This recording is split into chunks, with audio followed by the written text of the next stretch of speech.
is Jennifer? Where is Jennifer? Customer experience. This customer You're probably wondering how I ended up in this situation.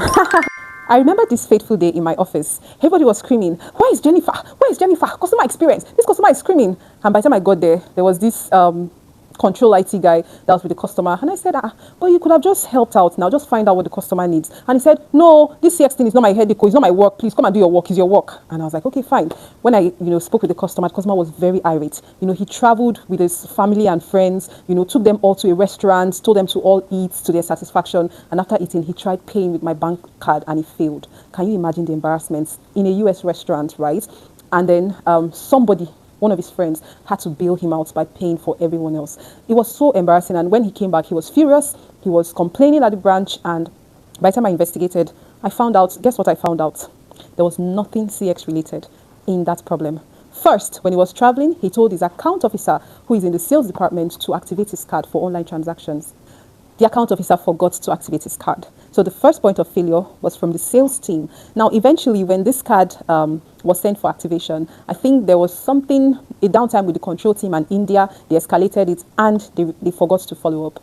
And the last thing that occurred, there was something technology related as well with the card. All of these caused the embarrassment that this customer faced. However, everybody said, customer experience, it's your work, because it's a customer related issue.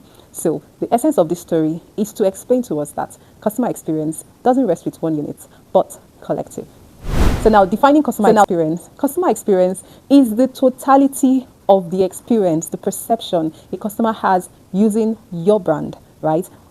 From the first time the customer interacts with you, all through his or her journey, till the end. That is customer experience. And trust me, it does not sit with any department. It sits with every department that has an input in that journey.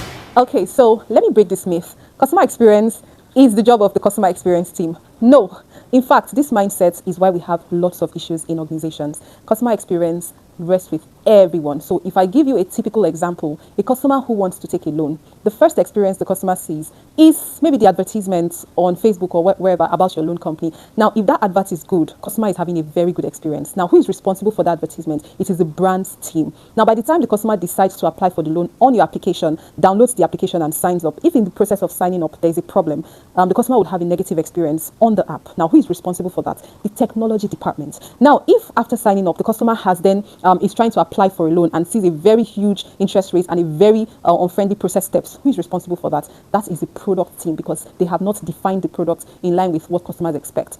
If the customer likes the product and goes ahead to apply for the loan and it's waiting for review and is yet to be disbursed, who is responsible? It is the risk management team that are supposed to review the loan and disburse. Now, if at the point of trying to disburse the loan, the customer does not get the money as fast as expected, who is responsible? It is the technology team that is not disbursing the money as expected. Now, if after taking the loan, the customer then begins to receive death threats, insults because of repayment delays and all that, the customer will have a negative experience. And who is responsible for that? It is the collections team. I can give you 1,000,001 examples that you can relate to. Trust me, if you go through a customer journey and actually track the places where customers can have negative experience, you'll understand why it is the job of everyone within the organization, regardless of your department, to ensure customers have seamless experience. So hope you've gotten this. So key takeaway, if your team touches any part of the customer journey, then you are a CX person.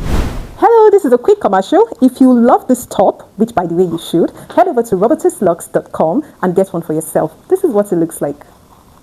I love it. Okay, so as a customer experience professional, I'm sure you're probably wondering, yes, I've been saying this, but they don't understand. They keep pushing everything to CX. How can you break this silo mentality within your organization? Well, a lot of times it's simply because people don't know any better. So you have to be deliberate as a CX person to break this silo mentality. What you can do is set up cross-functional, will I call them task force, right? Or task forces, right? Like, for instance, you can have a team of someone from technology, someone from products, someone from brands, someone from just, gather projects and all that, gather, a set of cross-functional team members and have like periodic meetings with them. It could be bi-weekly, it could be monthly, and make sure that the business heads are also part of that team. That way, every month you come to them and you can share customer feedback with them. You can, when you are done analyzing your data on customer complaints, you can share useful insights with them to say, these are what our customers are saying. And based on what they are saying, this one has to do with brands, this one has to do with technology. Trust me, they'll be more included. They'll be excited to hear from customers, because a lot of these back office staff, they don't even know what it feels like to hear directly from customers. So they are usually very, very, very excited when you bring these customer statistics and data, especially if you have some voice of customer extracts like verbatims for them. You see them very excited and they're able to play better in your space, ensuring customer satisfaction. Okay, so also you can try and build a customer focused organization. It doesn't really rest with you as an individual, but with deliberate efforts, you can easily transform a once nonchalant organization to a customer obsessed organization. So, some of the things you can do is to deliberately get leadership involved in customer experience. Now, if you are the leader, then it becomes easier. But if you are not the direct leader, through your divisional head, you can tell your DH to, during the management meeting, bring up customer experience matrices and task the divisional heads to help drive them within their team. So, for instance, divisional heads can drive response rate to tickets assigned to their divisions. Divisional heads can drive response rate to emails.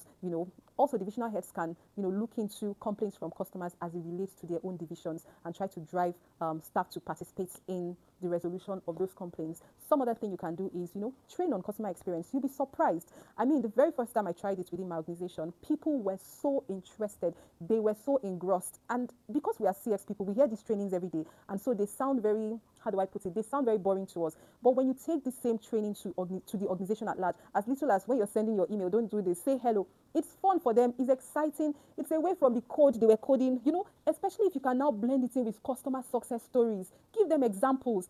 Tell them about the customer that walked into the branch in K2 and, scattered everywhere, and this was the cause. Tell them how, something you forgot to do led to, something, so these periodic trainings, it could be quarterly, it could be during your stand-ups, whatever it is. Use that opportunity to train the organization at large on experience, and also send snippets, maybe weekly snippets, weekly experience snippets, how to do this, how to respond to emails, how to smile at customers, how to, it helps and goes a long way in building a culture of good experience. And do not forget to display customer stories, customer emotions. They don't need to be negative, they can be positive, and the positive ones would also motivate your staff to do better. Okay, so what would a very inclusive customer experience organization look like? You're definitely going to have happier customers. You're going to have less escalation to management. You're going to have customers that keep returning. Why? Because everyone is customer obsessed. So why not take the step today and get your organization customer focused? Round off, I hope you now agree that customer experience doesn't rest with one department. It is actually the collective job of everyone within the organization. Have you ever said, CX is not my work, go and call the CX people? Or have you ever heard someone that said that? What would you be doing within the organization to change the experience culture going forward? I'd love to know in the comment section. Also, please subscribe to my channel if you're new here, and follow up for more updates and exclusive contents on customer experience. The world that looks boring from the outside is actually very interesting on the inside. Thank you.